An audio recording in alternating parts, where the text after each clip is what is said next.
자, 3,500년 전에 쓰인 율법이 있다고 한번 생각해 보세요. 근데 이걸 지금 우리가 읽어보면, 와, 이거 좀 이상한데? 심지어 불공평하게까지 느껴질 수 있거든요. 오늘 저희가 살펴볼 자료는 광동교회 수요예배에서 다룬 신명기 23장 강의 말씀인데요. 바로 이 고대 율법 속에 숨겨진 진짜 의미가 뭔지 한번 같이 파헤쳐 보겠습니다.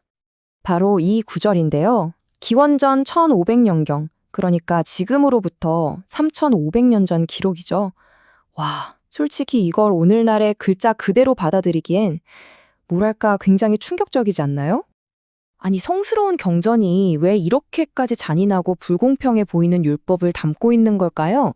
이게 바로 오늘 우리가 풀어야 할 핵심 질문입니다. 생각해보세요.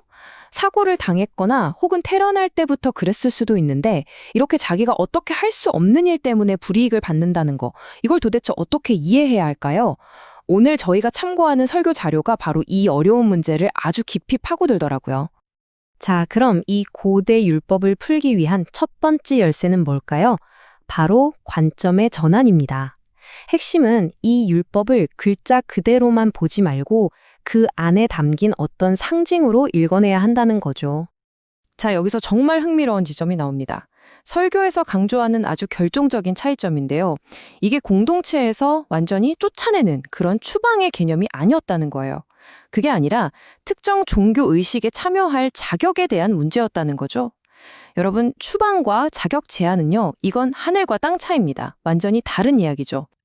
그러니까 당시 고대 사람들한테는요, 눈에 보이는 이 육체의 흠이 사실은 눈에 보이지 않는 영혼의 흠을 보여주는 하나의 강력한 상징이었던 거예요. 즉, 이 율법이 진짜로 말하고 싶었던 건 몸의 상처가 아니라 바로 영혼의 온전함이었던 셈입니다. 결국 핵심은 이겁니다. 상처 입은 사람을 벌 주거나 차별하려는 게 진짜 목적이 아니었다는 거죠. 그보다는 거룩함이라는 굉장히 추상적인 개념 있잖아요? 이걸 그 시대 사람들이 가장 잘 이해할 수 있는 눈에 보이는 방식으로 가르치기 위한 일종의 시청각 교육 자료였다고 볼 수 있겠습니다. 자, 그런데 이야기가 여기서 끝나면 좀 아쉽죠. 진짜 중요한 포인트가 이제부터 나옵니다. 이 율법들이요, 한번 딱 정해지고 절대 변하지 않는 그런 돌덩이 같은 규칙이 아니었거든요. 설교에서는 시간이 흐르면서 이 율법의 의미가 정말 놀랍게 진화하는 과정을 보여줍니다. 이 타임라인을 한번 보시죠. 정말 극적인 변화가 한눈에 들어옵니다. 자, 기원전 1500년 모세 시대에는 분명 총회에 들어올 수 없다는 아주 엄격한 규칙이 있었어요. 그런데 약 700년이 지나서 이사야 시대가 되니까 하나님이 오히려 그들에게 영원한 이름을 주시겠다고 약속하십니다. 그리고 마침내 신약 시대로 넘어와서 서기 34년경에는요, 에티오피아 출신의 내시가 새로운 신앙 공동체에 따뜻하게 환영받고 세례까지 받게 되죠. 와, 이 흐름을 보세요. 엄격했던 율법의 정신이 시대를 거치면서 어떻게 은혜와 포용의 정신으로 발전해 나가는지 정말 명확하게 보여주지 않습니까? 그리고 이런 변화가 꼭 신약 시대에 와서야 갑자기 나타난 게 아니에요. 구약 시대 안에서도 이미 그 씨앗이 보입니다. 바로 룻이라는 인물인데요. 율법 조문만 따지면 절대 총회에 들어올 수 없는 이방 족속 출신이었거든요.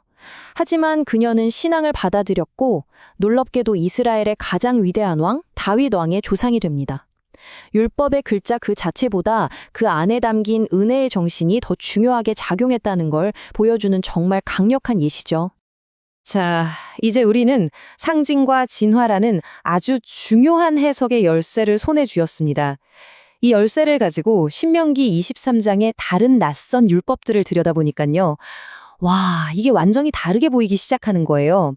그 율법 조항들 너머에 숨어 있던 시대를 초월하는 보편적인 원칙들이 모습을 드러내기 시작합니다.